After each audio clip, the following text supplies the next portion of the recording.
Brilliant. Hi, everybody. Thank you for joining the first Let's Go Zero webinar of this year, 2024.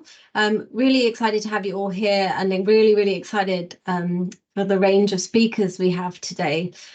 So it's new support for schools in 2024, all around sustainability and climate action. Our speakers are really brilliant today. We've got Adam from Keep Britain Tidy, the EcoSchools manager for England, Andrew from Reading University, who's going to talk to you all about the Ambassadors Programme, Jasmine, our climate action advisor from Let's Go Zero. But just before we sort of dive into all the presentations from our lovely speakers, I just wanted to give you a quick round of introduction to the Let's Go Zero campaign for those of you who might be new to it today. So Let's Go Zero is a campaign calling on the government to support all schools, colleges and nurseries across the UK to get to zero carbon by 2030. So we ask schools to sign up to declare their intent and ambition to get to zero carbon. It's not to say that they have all the answers already, but it's really to call on the government that there is this want and need from schools, colleges and nurseries across the UK, and that really we're asking the government to step up, to offer guidance, offer a bit more funding towards this zero carbon by 2030 goal. So there are nearly 3,000 schools, colleges and nurseries across the UK who have signed up to declare this ambition, which is amazing. But what we continually ask of those of you who haven't yet signed up is to add your voice. You sign up to add your voice to prove to government that this is this movement for change isn't going anywhere, and this need and want is only growing. And to really get to the net zero by 2050 legislated target that we have in the UK, we need to act with a bit more ambition and fire under our bellies.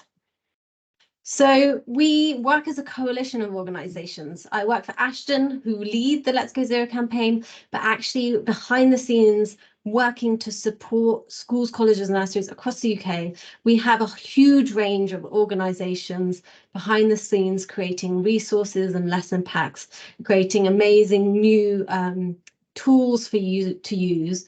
And one of our partner coalition organisations, EcoSchools, from Adam Flint from EcoSchools, is here today to talk to you about a brand new tool that they've developed. So without further ado, I'd love to introduce you to Adam. Adam is the education manager at Keep Britain Tidy, where he oversees the delivery of the EcoSchools programme in England. Previously, Adam managed MADE, Manchester's Cultural Education Partnership, and before that, he developed schools programming for more than a decade at the Science Museum Group. So he's got a wealth of experience. Please do ask loads of questions in the Q&A box, and we'll have lots of time to answer them. So over to you, Adam. Thank you. Thank you for the lovely introduction. I'm just going to share my screen. So can you all see the title card? Excellent. Yeah. Okay. So yeah, what I'm here to talk to you about today is Count Your Carbon, which is our brand new comprehensive carbon footprint calculator for schools. So let me see if I can move on. There we go. So yeah, as Suzanne said in their introduction, so I work technically for Keep Britain Tidy, where we run the EcoSchools program in England. So EcoSchools is the largest environmental education program in the country, and we're actually about to celebrate our 30th anniversary this year. So Count Your Carbon, just a little shout out to the partners on the project. So this has been developed with Arete Zero Carbon, who are one of the nation's leading net zero carbon experts. They have carbon footprinted for some of the biggest organizations in the world. And this is a really great project for them to get their teeth into in the education sector. So they've been really great partners. Carbon Creative are the website creators. And of course, we've worked extensively with Let's Go Zero, who have supported with their insights along the way, helping us to shape recommendations that are really great for schools. And the project's been made possible by the Postcode Earth Trust and Calson Energy Group. Okay, let's get into the main bit. So what is Count Your Carbon? So it's a comprehensive carbon footprint calculator for schools. We've spent the best part of a year working in collaboration with schools, nurseries, to design a tool that is specific for them. So there are lots of carbon calculators that exist, but this one is specifically for schools. It maps across all 3 emission scopes. So typically a lot of the calculators out there that schools can access are for their energy usage or their fuel usage perhaps. But we go beyond that, and we also look at supply chains, food, transport, amongst other things. Additionally, it's free, it's UK-wide, and you don't need to be an EcoSchool to use it. So in terms of the user journey, which I'll show you some screenshots of the actual tool shortly, but a school will go to countyourcarbon.org. They will register a profile, log in, and then they will go through a bit of an introductory journey. There's a really nice video that can be clipped and shared with your stakeholders. And in terms of actually doing a calculation, so you input a series of data points and information prompted by a pathway of questions. We don't look at this from the perspective of those 3 emission scopes because, let's face it, it's quite high level carbon knowledge. What we do is we approach it from a bit more of a user-friendly perspective. So we look at it in terms of your school's operations. So I think I'll talk about it in an upcoming slide, but we address it from the perspective of energy and utilities, transport, food, and procurement. And I think one of the next slides actually breaks that down even further, so we'll get to that. But once you've done a calculation, you get your headline carbon footprint for the last 12 months. You then get that figure itemized along key emission strands, and you get a set of 20+ recommendations outlining how you can bring down your emissions. So why are we doing this? Aside from the obvious, we've got to start looking after the planet better, but to be specific with schools, so the schools estate in England has an approximate carbon footprint of 10.3 million tonnes per year, which is insane, and obviously we need to change this. But from the perspective of schools, government is expecting that by 2025 you have a climate action plan outlining how you're going to get to net zero, and you have a sustainability lead or a team of sustainability leads that are going to lead the process in this school. Now, this is a challenge, like schools are at a different point along this journey. Some are all the way along, they're doing really, really great stuff, but some are just starting out. So we've designed this to be a mass use tool, especially for those people who are starting out on this journey. In fact, gathering your data and answering the questions as you go along this pathway is quite an educational experience in itself. And we've got a long-term take on this as well. The next iteration is going to hopefully layer in elements that you can take into the classroom to use this as a learning resource with pupils too. So Arete are the organisation who have developed the methodology and the algorithms behind the tool. Just a little note on their approach. They are calculating using the greenhouse gas protocol. This is a globally recognised standard for accounting and reporting. It does include scopes 1, 2, and 3, and it's comprehensive, replicable, and it's the most widely used standard. As I noted earlier, just to touch on how we measure and calculate emissions. So these are the 4 categories: energy, waste, and water. So specifically, this is your fuel use in buildings, electricity use in your buildings, and your waste and your water data. In terms of transport, we explore school-owned vehicles, your trips, and your commuting habits across both students and staff. And then food is the food you serve in the canteen. And then in terms of purchasing, it looks at your procurement across various things such as cleaning supplies, machinery, etc. But also whether or not your school has a uniform as well, which is actually a really big part of your carbon footprint.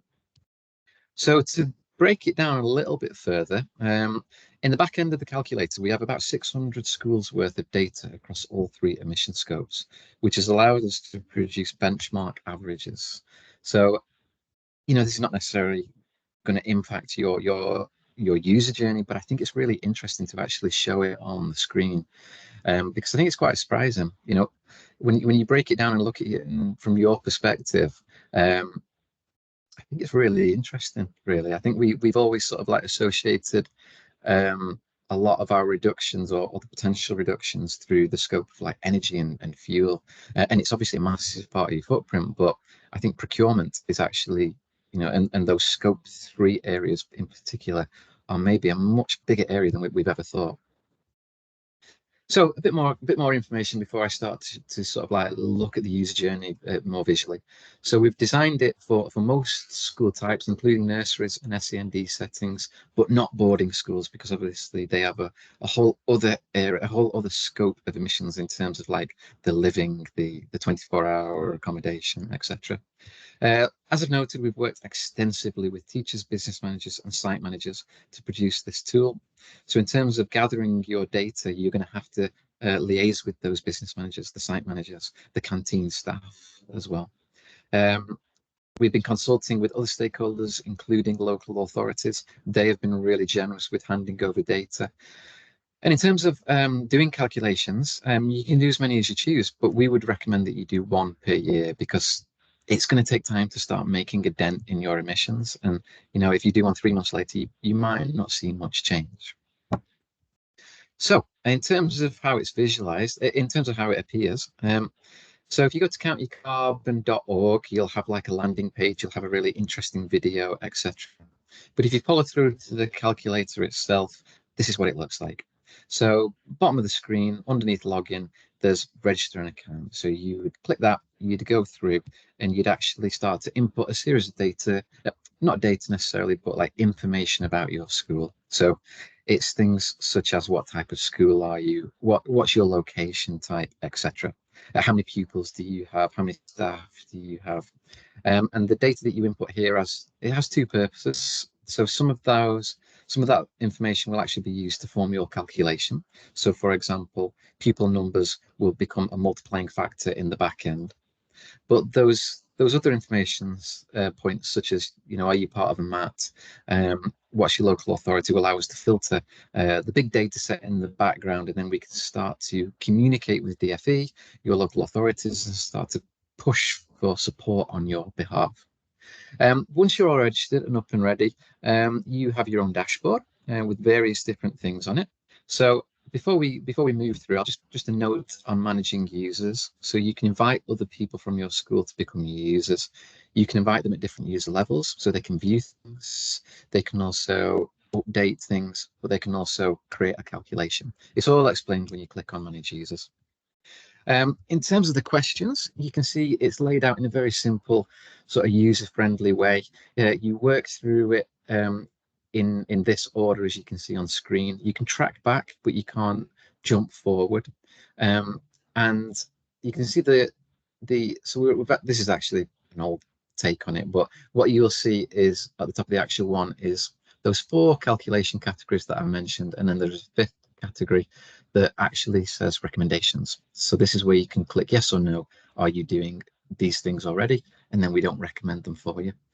Interestingly, at the bottom next to save and next, you can click I don't know, use the average. So you're not going to be able to gather all the pieces of data that you would perhaps like to. You might have service level agreements, for example, and you can't access that data. So we've done a lot of work gathering this huge data set. You can click I don't know, use an average, and it will pull a figure from the back end that's representative of average for your school type and size. So once you've completed a calculation, a note on that, actually inputting your information takes around 20 minutes, so it's not long. But the part before that, gathering your data, is probably the biggest part. So you can access like a little, like a downloadable cheat sheet, we're calling it, on the landing page. So you can print that off. You can go around your school, work with your stakeholders, and actually have that data written down. So you're ready when you sit down to do a calculation, and it takes about 20 minutes. But once you've done a calculation, you get your headline footprint.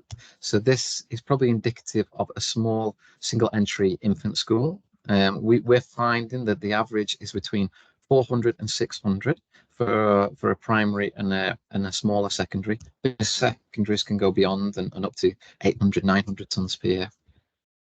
You can also view your carbon emissions over time. So the more calculations you do, the more bars are added to this chart, and hopefully it will trend downwards. If you hover over it, you can see for those 4 different strands, the actual carbon footprint for each. You can see how it breaks down as a percentage. Ignore these percentages. These were just me throwing in random data to get screenshots for this presentation. I would refer back to that original table that I showed you. And then you can click the download your full PDF report, you can download a full PDF report. So it's very printer friendly. This is designed so you can print it off and hand it out to stakeholders at things like PTA meetings, governor meetings, things like that. It's very, very user friendly to read. It gives you information about the broader sector, the tool itself. It shows you your footprint, and it gives recommendations, and we key these recommendations in a real user-friendly way. So the key indicates each recommendation's potential carbon reduction, the ease of implementation for that recommendation, potential capital costs, operational costs, and potential cost savings as well. So it's quite a concise and neat document. And that's the end of my presentation. I'll stop sharing, Susanna, if that's okay. Yeah, brilliant. Thanks so much, Adam. That was really, really useful. And we're super excited about this tool. It's something that schools have been asking for since the beginning of time. So yeah, thanks so much, Adam. There is one question that's come through, so please do keep asking questions in the Q&A chat, because we'll have some time at the end. But I'll ask this one question, Adam, and then we'll introduce our next speaker. So this person's asked that here is a local authority rather than a school. Will there be an account option for local authorities in the future to view how each school within their jurisdiction fares, like the EcoSchools LA login? Yeah, okay, that's a great question. So in the first instance, we won't have that sort of user admin level for a local authority to join, but we can provide any data that you request. So we have a member of staff who works on the admin, can pull the reports for you and share them with you. Future iterations of the tool, as with the EcoSchools portal, we are aiming to build in this user level for both local authorities, but also multi-academy trust sustainability leads as well. Brilliant. Yeah, thanks, Adam. Looking forward to that extra. That was another question that came in, actually, was can multi-academy trusts have a sort of parent account that looks over all the other smaller accounts? But it's nice to know you're already thinking about the next stage of the carbon footprinting tool. Brilliant, thanks, Adam. Keep asking, putting your questions in the Q&A box, and we will get to them at the end.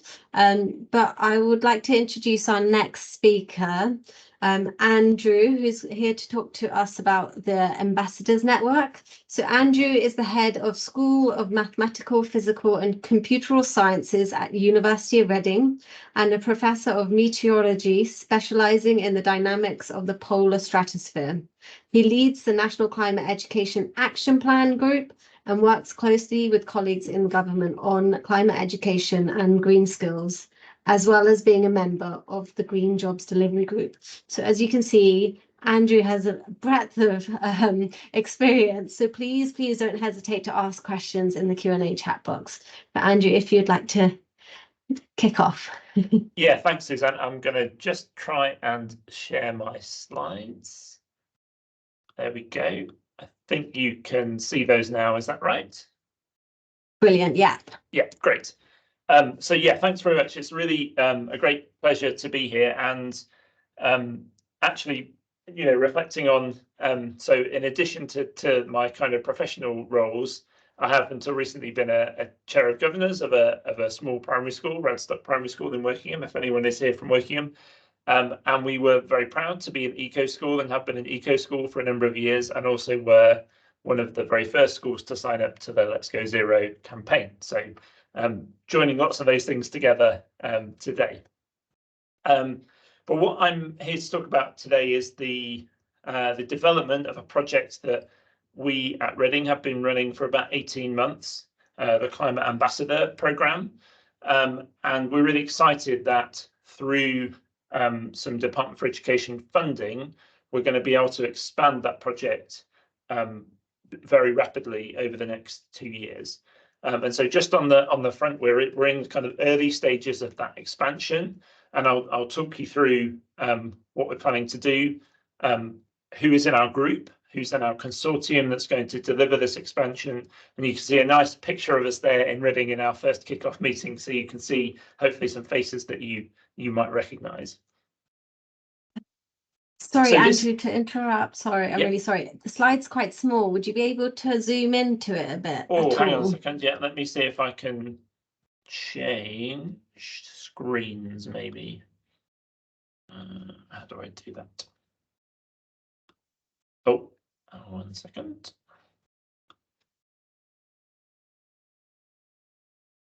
Let's try again.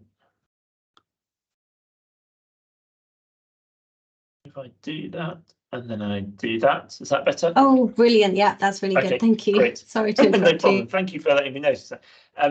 So yeah, to say that the Climate Ambassador Scheme has been running for about 18 months or so, but this expansion is we're able to do that by funding from DFE, which is in support of the climate action plans that Adam mentioned. And I just wanted to talk very briefly about those before we talk about the scheme in particular. So Adam gave a really nice introduction to those. So I think what's really important about those plans, and they're linked to sustainability leadership in schools, is that they're really designed to be as holistic as possible. So to cover many, many different aspects of the interaction of schools and other education settings with climate change and sustainability. So they cover a number of different areas in the guidance, and I'm sure many people will have looked at the guidance on the gov.uk website. Importantly, they cover education and curriculum, so teaching and learning about sustainability and climate change, and the Climate Action Award, which will be rolled out to education settings in the next year or so. They cover the decarbonisation piece, and Adam gave a great introduction to what looks like a really fantastic tool that settings can use to help to understand their footprint and reduce it. They also will cover the interactions with biodiversity and the biodiversity crisis, and the connection of young people with nature through, for example, the National Education Nature Park.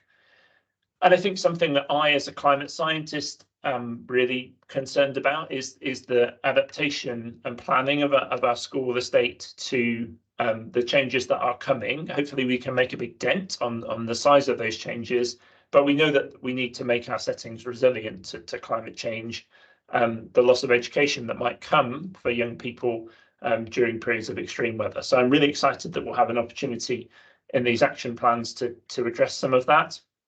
And then I think on a very positive note, I think we're all aware that there's a real opportunity here for young people in the green economy and the economy that will grow around tackling these linked crises. And I think we need to think about how we do prepare young people for that, how we give them the skills that enable them to work in the green economy in the future. So our Climate Ambassador Scheme really grew out of what we think is a fairly simple observation, actually, which is actually the UK is really blessed by having a huge amount of climate expertise, world-leading climate expertise, experienced professionals who know about all of the different aspects that I've just talked about in terms of making a climate action plan. And those experts come from are in a wide range of different industries. So they're in universities and research centres, the industry I know most, but they're also in large companies. Many companies have sustainability teams or people who are thinking about these areas. They're in the education sector itself, they're in local government, and there are already lots of people who are volunteering in this space already. And what we wanted to do by designing a Climate Ambassador Scheme is to really act as the matchmakers. We want to get the right expert out to a school or another education setting at the right point in their journey. And Adam did a good job of explaining the different settings will be at different places, right? So some will just be starting out, others will be quite far down that journey. They may have already done some footprinting and may have already done some work with the nature park, and they might need a different scale of expertise, a different expert. And so we work very closely with our partners at STEM Learning. Many of you will be familiar with the STEM Ambassador program already and the infrastructure that underpins that.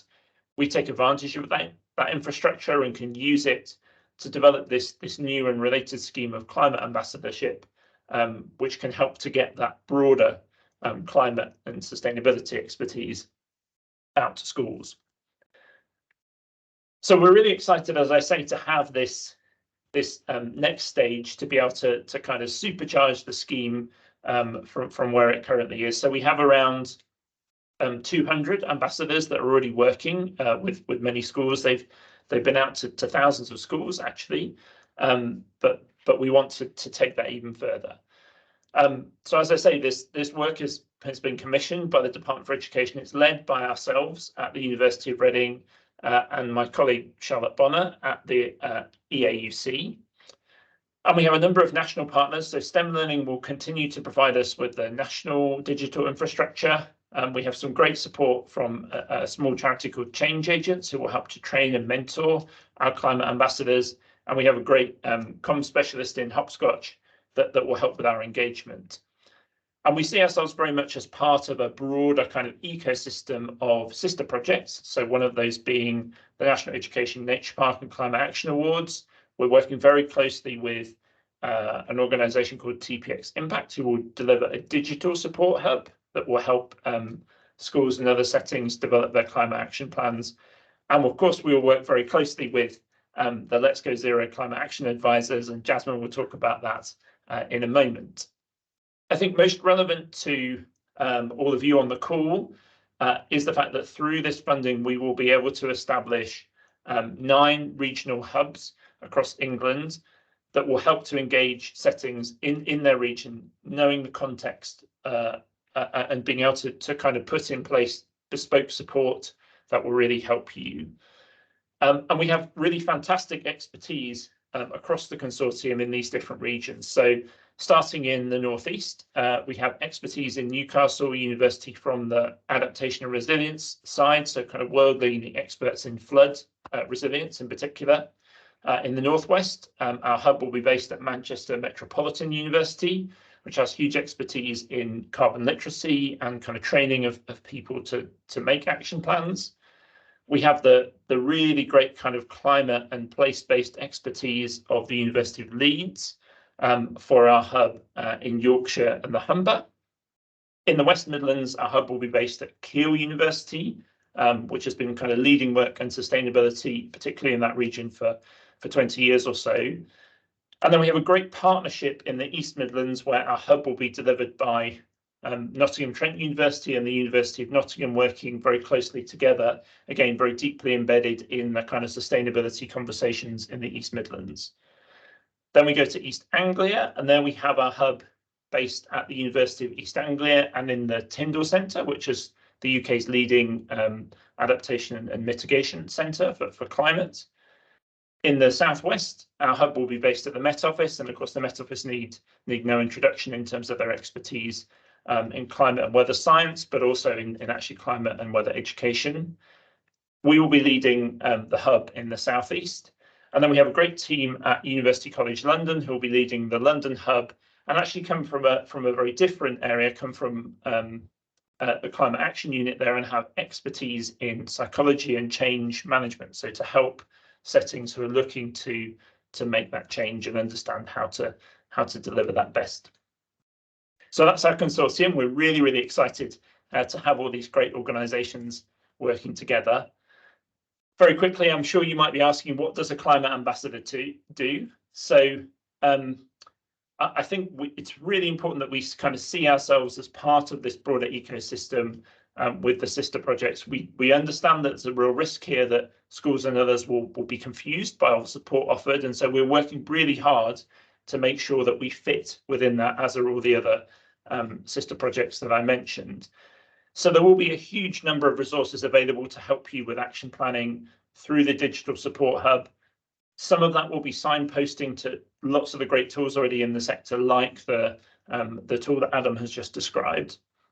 What our ambassadors will do will really help you and your teams work through those steps of planning, all the way from kind of making the case why you need to do this and why it's really important and beneficial for your school, through the initial plan, and help with any technical aspects in any of the action areas.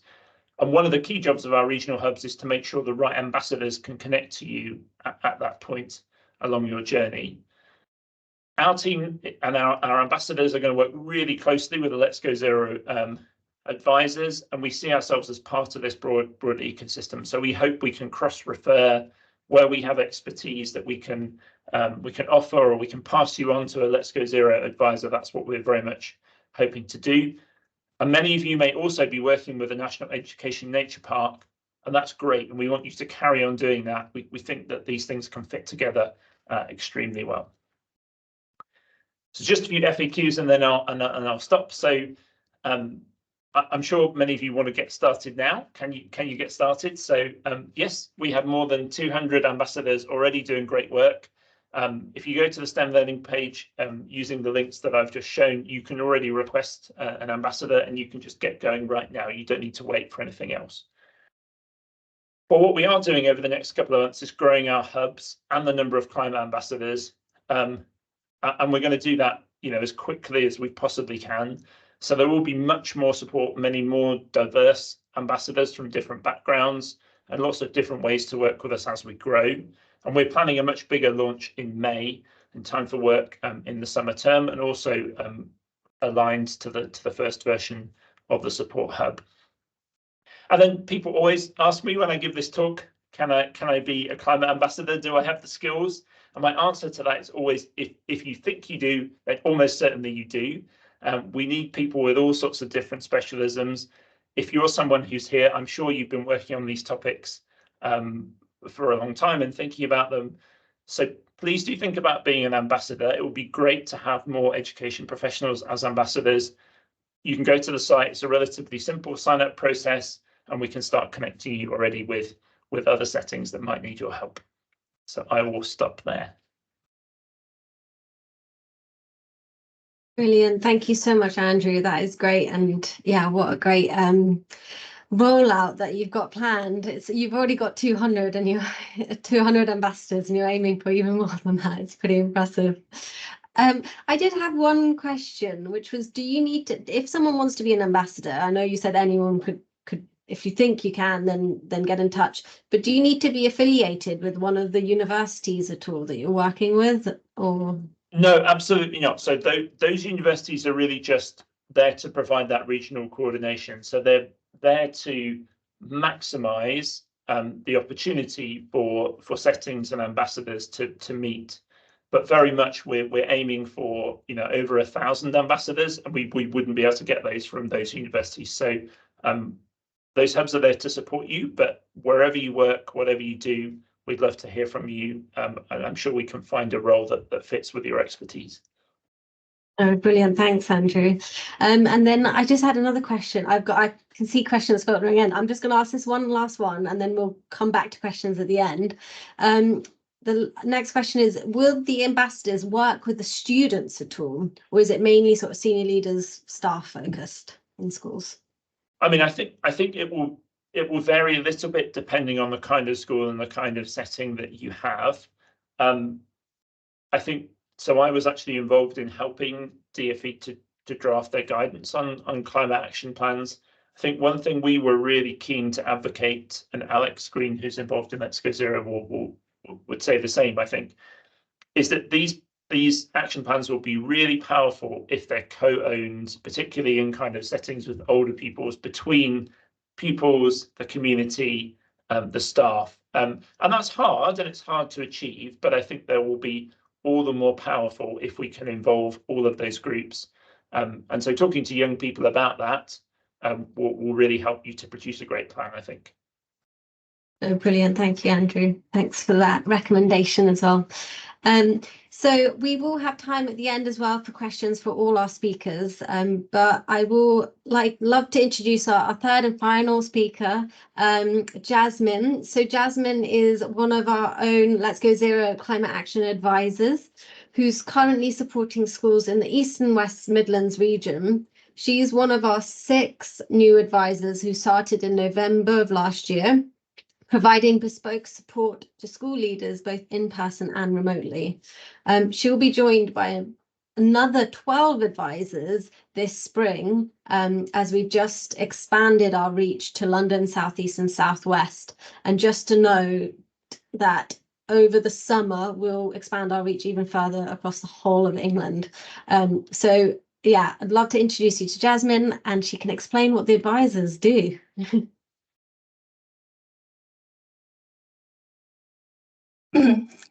Hiya, are you able to see my slides okay? Yep, so we can see all the slides at the moment. Yeah, there we go. Perfect.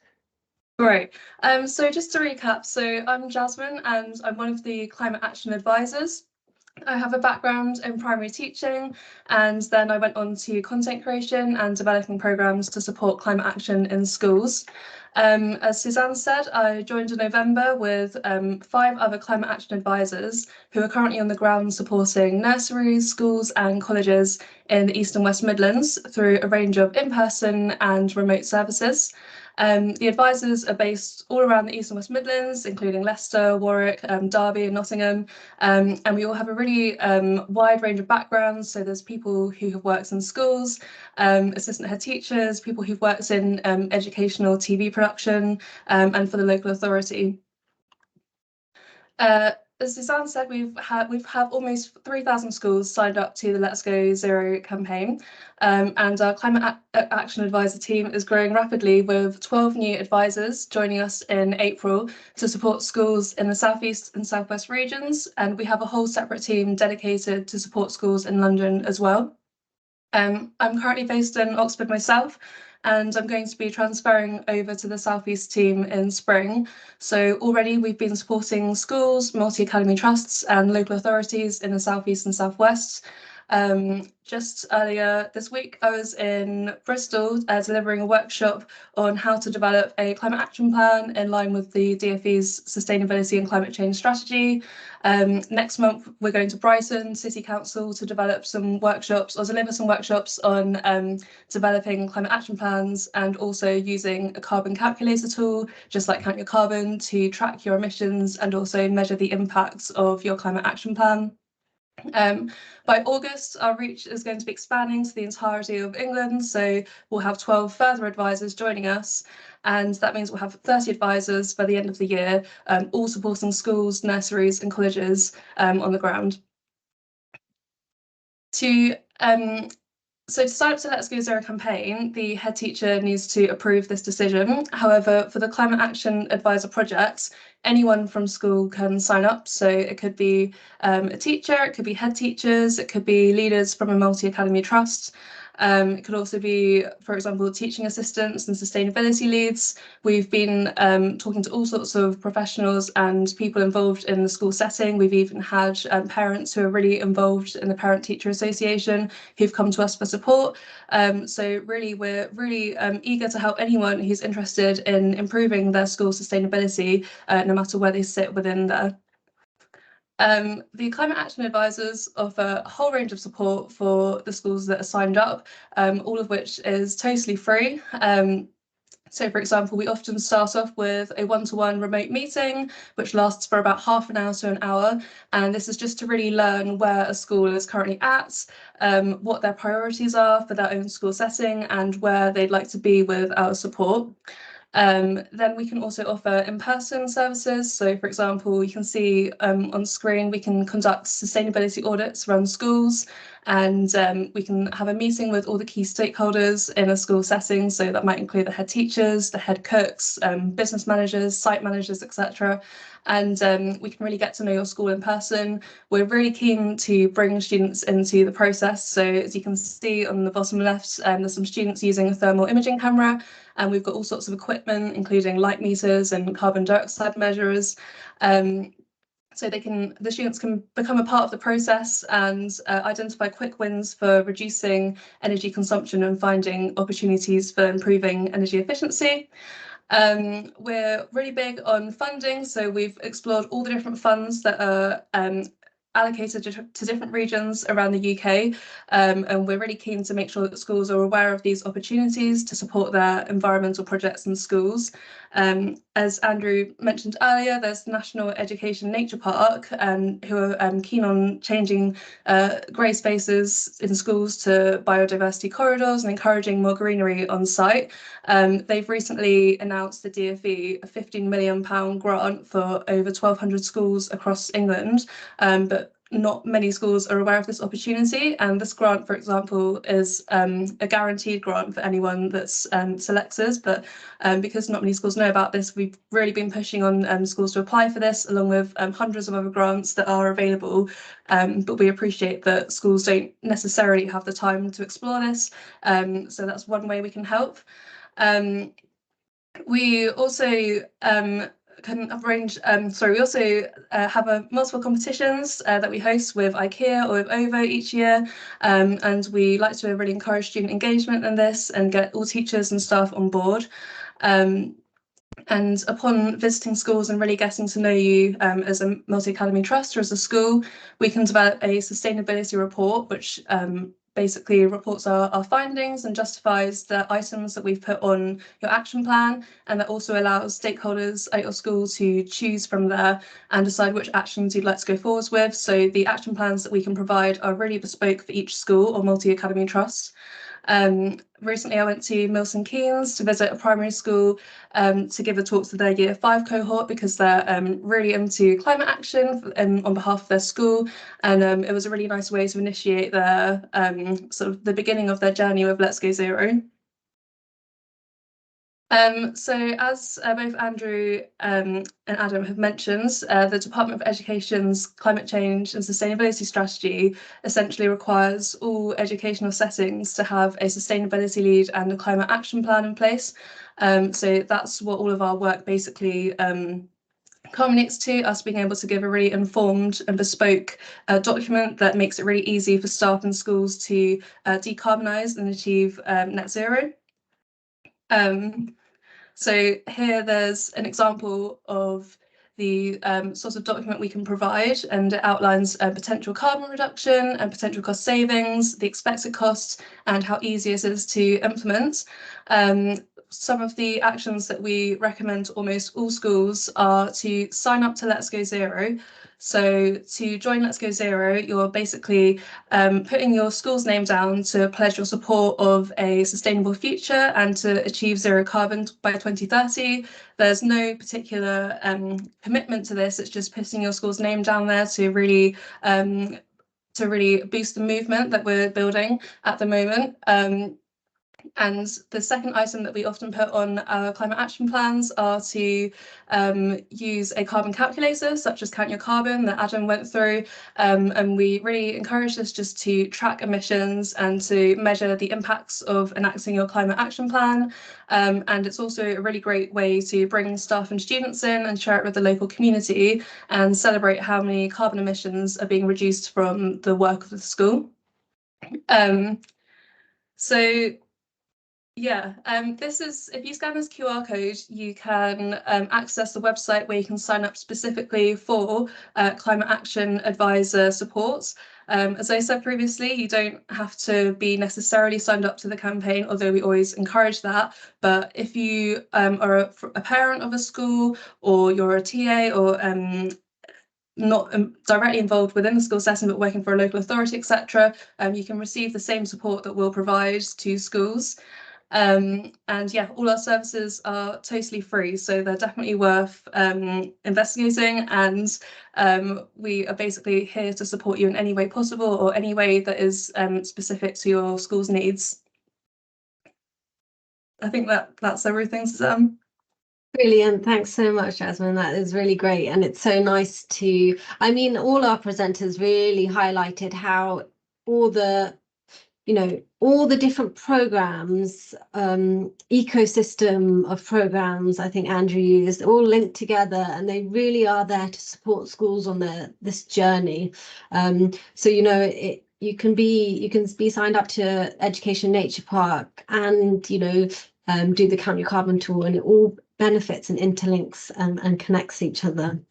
But Jasmine, I do have a question for you, and then we'll invite everyone else on for the final sort of round of questions, and we'll wrap up.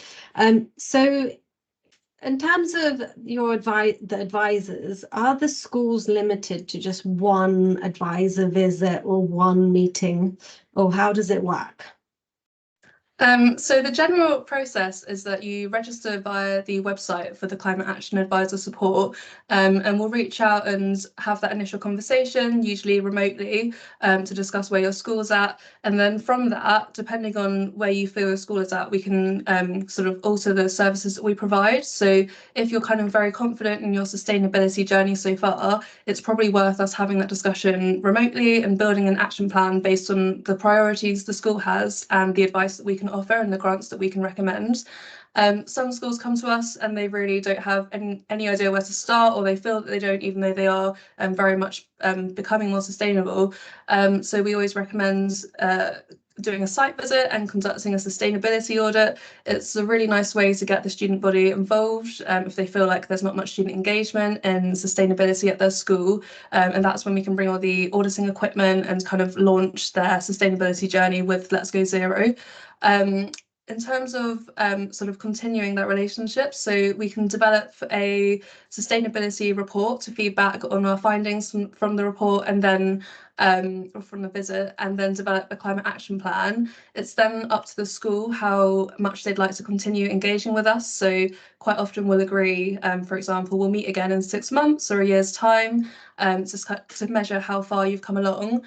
Sometimes schools just say, you know, we'll meet again in 6 months, but can you keep updating us with any additional grants that come or any opportunities that come up in that time? And we're very happy to continue doing that.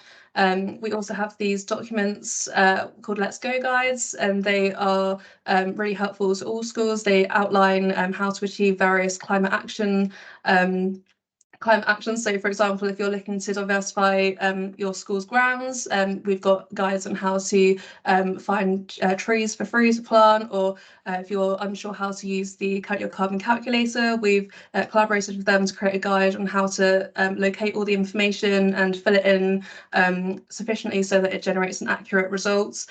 So really we're really eager to help in any way possible. It might be that your school goes through a really busy period, maybe Ofsted's coming, or you know, there's a really busy period within a school year, but then we can pick things up whenever you need. Brilliant, thanks Jazz, thanks so much. And in terms of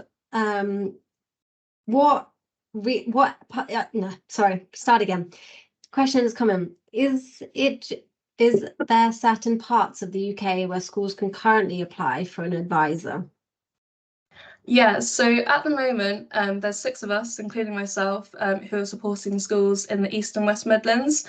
But the next areas which we're helping on the ground are the South East and South West, and also London has its own separate team. So yeah, if you're either in the East and West Midlands or south of that, then you're eligible to receive Climate Action Advisor support. And then from around August, we're going to have 12 more advisors joining our team who can support in the North East and North West. So essentially by August, anyone can receive our support, and from April, anyone below in the East and West Midlands or below can receive our support. Brilliant, thanks Jazz. I'd like to welcome Adam and Andrew back on the screen, please. I can see you've been replying to the questions as they've come into the chat. But I will sort of re-ask some just for the wider audience. So one that I quite liked, which I know has been answered in the chat, but I'm going to ask it again, is directed to Adam, is getting data for things like electricity and gas usage feels relatively easy. You know, you have bills and that sort of thing come through. But do you provide ideas or resources for how to capture commuting data or food data for the carbon Count Your Carbon tool? So in terms of the food data, it's all about meals served in your canteen. So we recommend that you go and speak to your canteen staff about that one.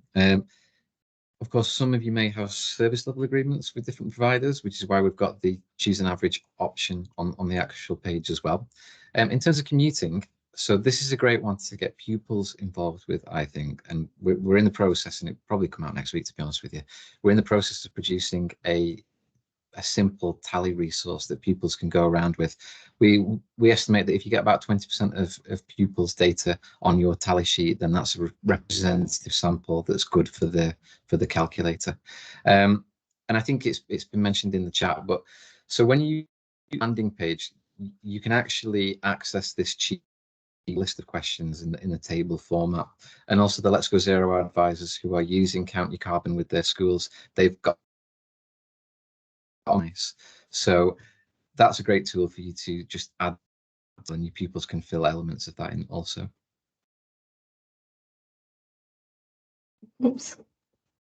Brilliant. Thanks, Adam. Thanks for answering that. And then one for Andrew and Jasmine, possibly a joint tag team question, is could you please explain how you expect the ambassadors to work with the advisors? Essentially, who does what? Apologies, I meant to cover this towards the end of mine. So with the climate ambassadors, they're a really important part of our projects, and as we're advising schools around the country, they come up with so many issues that are kind of very niche and beyond our technical expertise. But with the climate ambassadors, they have all sorts of professionals who are able to donate their time and expertise to speak directly with the schools and support them in that. So it could range from an engineer that wants to support a school in installing renewables technology.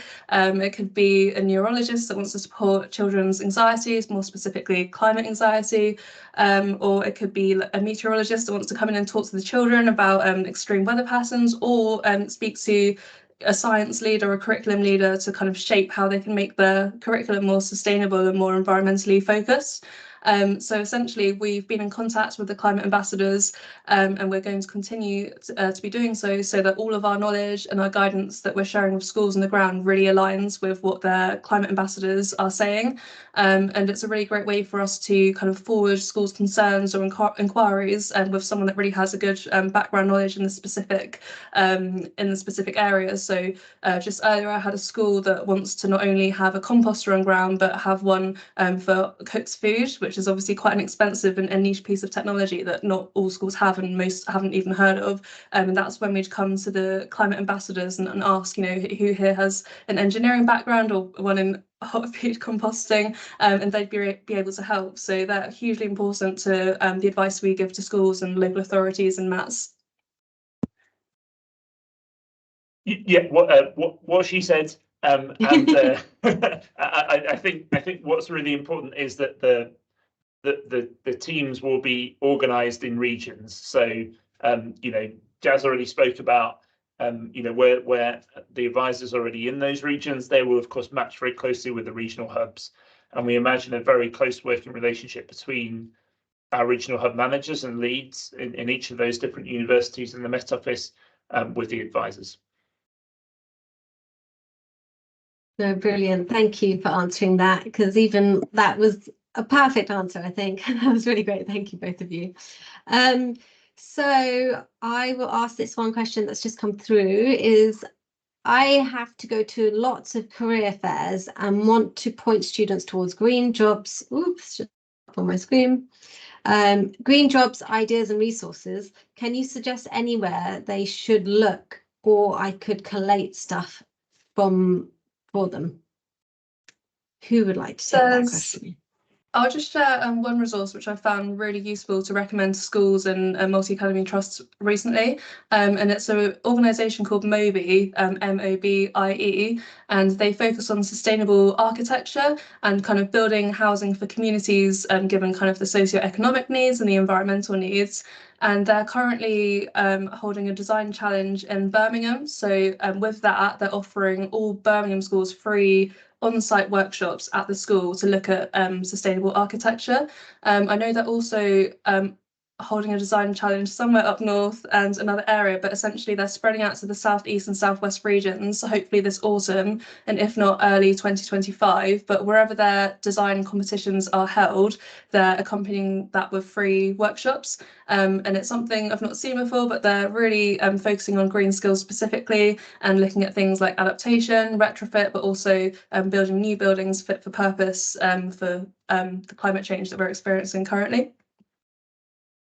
And just to add to that, so the Green Jobs Delivery Group will be producing a report in the next month or so, which will have lots of guidance.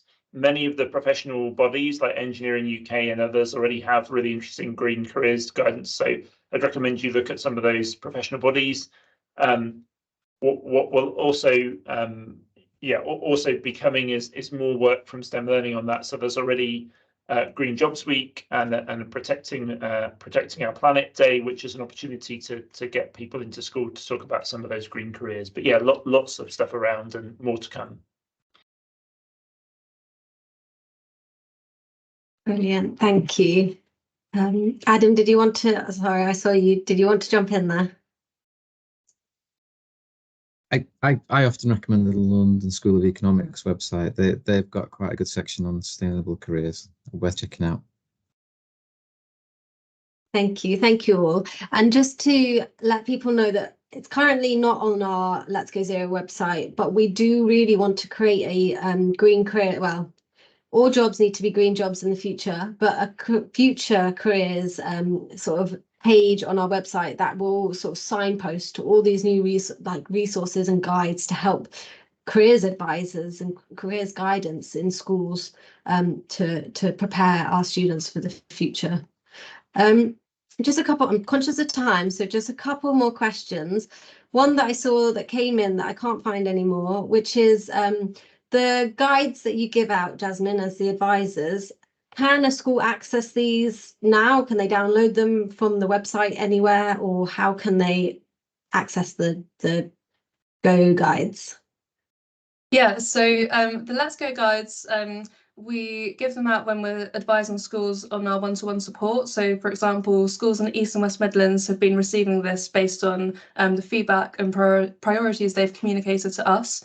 But we also have a whole bank of Let's Go resources on the different pillars of sustainability, whether it's energy, food, transport, curriculum, etc. And we're aiming to have these publicly available perhaps on our website very soon. But also, as the South East and South West team are rolling out very soon, and we've actually started helping a few mats in those areas, they'll be receiving them very soon.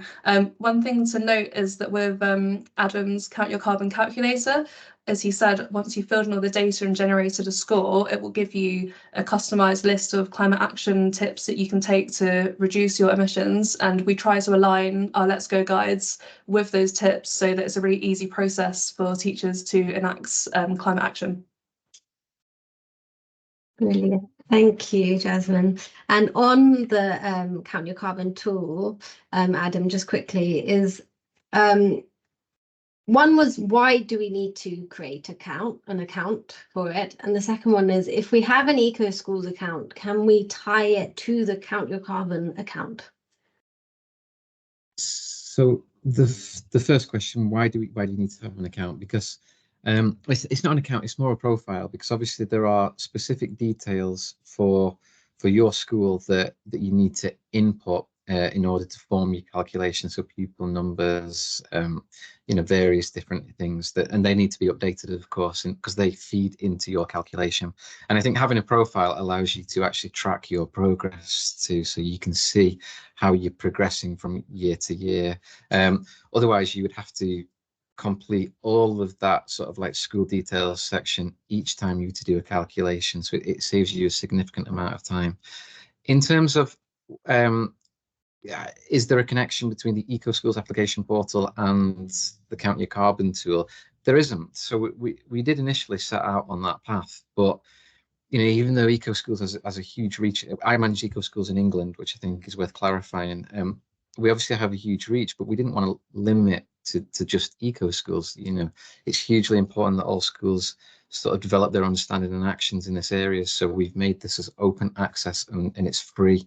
Not that the EcoSchools has like a cost to join, but we've made this a free open tool that's UK wide, so we didn't connect it directly with the EcoSchools application portal. No, that makes a lot of sense. Thank you for clarifying that. And you touched on something that probably everyone will find important, is to all of you, do any of your programs come with a cost? Shall I jump in first? So Count Your Carbon has no cost. It's completely free to use. If you decide to do EcoSchools, all the resources, delivering the program is free. And at the end of it, if you want to become accredited with our international award, that's where the only point where a cost comes in. No, all ambassadors entirely free to anyone who wants to make use of them. Yeah, and similarly with Let's Go Zero and everything that we provide for schools, it's all totally free.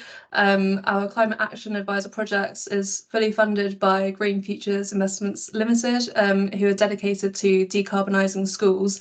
So whether we provide in-person support or visit your school and conduct an audit and present a sustainability report, it's all totally free, and we can continue to share with schools all the funding opportunities and organisations that provide things like green skills curriculum, etc. Throughout the year and whenever you'd like.